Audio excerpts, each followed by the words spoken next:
అట్లాగే ఈరోజు national highway Palamaner to Tamil Nadu border కూడా అది కూడా రమాలే 4 లైన్స్ది డిపిఆర్ ప్రిపేర్ అవుతుంది. రమారమి 2800 కోట్ల రూపాయలతో సెంట్రల్ గవర్నమెంట్ నితిన్ గడ్కరీ గారి దగ్గర చంద్రబాబు నాయుడు గారు కలిసి అప్రూవల్ తీసుకొని అది చేయడం జరిగింది. అలాగే గండికోట నుంచి ఇక్కడికి కుప్పం నియోజకవర్గానికి నీళ్లు తీసుకురావడానికి 2500 కోట్ల రూపాయలతోటి డిపిఆర్ ప్రిపేర్ చేయమని చెప్పనేసి ఆదేశాలు ఇవ్వడం జరిగింది.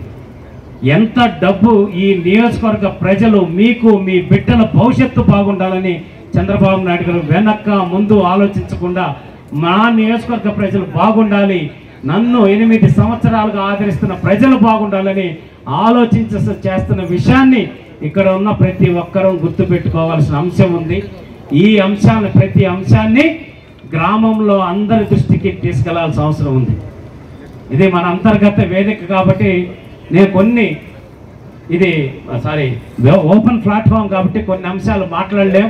అయితే మనం ఈరోజు గ్రామాల్లో ఏ విధంగా ఈ అభివృద్ధి అంశాలు తీసుకెళ్ళటం కానీ లేకపోతే ఆ గ్రామంలో బాగుండేటటువంటి కార్యక్రమాలని చేసే విషయంలో మనం ఎంతవరకు యూనిటీగా ఉండి పనిచేస్తున్నాం అనేది ఇక్కడ కూర్చున్న ప్రతి ఒక్కరం కూడా ప్రశ్నించుకోవాల్సిన అవసరం ఉంది. చంద్రబాబు నాయుడు గారి ఆశయాల్ని, చంద్రబాబు నాయుడు గారి ఆలోచనల్ని, చంద్రబాబు నాయుడు గారి అభివృద్ధి ఎజెండాని మనం ప్రజల్లోకి పూర్తి స్థాయిలో తీసుకెళ్తున్నామా లేదా అనేది, అది చెబుతున్నామా లేదా అనేది ఒక్కసారి ఆలోచించాలని తెలియజేసుకుంటూ, మీ అందరికి కూడా చెడు మాట ఏదైనా చెవులో చెప్పాలి, మంచి మాట నలుగురిలో చెప్పాలి. కానీ మన దగ్గర రివర్స్లో జరుగుతూ ఉంది, అవునా కదా? టీ బంకుల దగ్గర మనమే మాట్లాడుతున్నాం, ఫలానా ఎల్లయ్య ఎట్లా చేసాడో అని స్పష్టంగా ఈ వేదిక నుంచి చెప్తున్నాం. అటువంటి మాటలు మాట్లాడే వాళ్ళకి వాళ్ళే వాళ్ళ రాజకీయ భవిష్యత్తుకి సమాధి కట్టుకుంటున్నారనే సంగతి కూడా గుర్తుపెట్టుకోవాలని నేను చాలా తీవ్రంగా హెచ్చరిస్తా ఉన్నా. ఎందుకంటే అనవసరమైన మాటలు మాట్లాడద్దు. పార్టీలో ఏదైనా ఇబ్బంది జరిగితే రకరకాల స్ట్రక్చర్లో మనకు హైరార్కీ ఉంది. గ్రామ పార్టీ అధ్యక్షుల దగ్గర నుంచి, బూత్ కన్వీనర్ దగ్గర నుంచి, యూనిట్ ఇన్ఛార్జ్ దగ్గర నుంచి, క్లస్టర్ దగ్గర నుంచి, మండల పార్టీ ప్రెసిడెంట్ దగ్గర నుంచి, నియోజకవర్గ సమన్వయ కమిటీ దగ్గర నుంచి రకరకాలైన వేదికలు ఉన్నాయి మనకి. ఎక్కడైనా ఏ అంశాన్నైనా అంతర్గతంగా చెప్పుకునేటటువంటి రైట్ ప్రతి ఒక్కరికి ఉంది.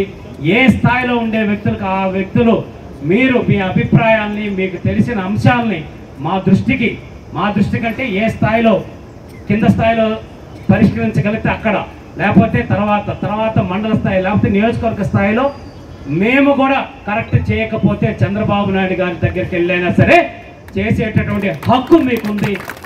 కాకపోతే అనవసరమైన అంశాలు, అనవసరమైన వేదికల మీద, అనవసరమైన ప్రాంతాల మీద మాట్లాడితే మాత్రం అన్ని సమాచారాలు అందరికీ చేరుతా ఉన్నాయి, మీరే నష్టపోతారు.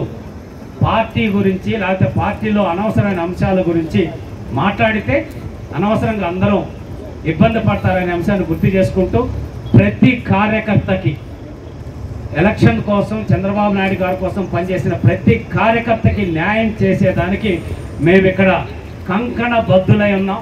మేము ఏదైనా పొరపాట్లు చేసినా మా దృష్టికి తీసుకొస్తే సరిదిద్దుకోవడానికి కూడా సిద్ధంగా ఉన్నామని తెలియజేస్తూ, ఈరోజు పైలట్ కింద 175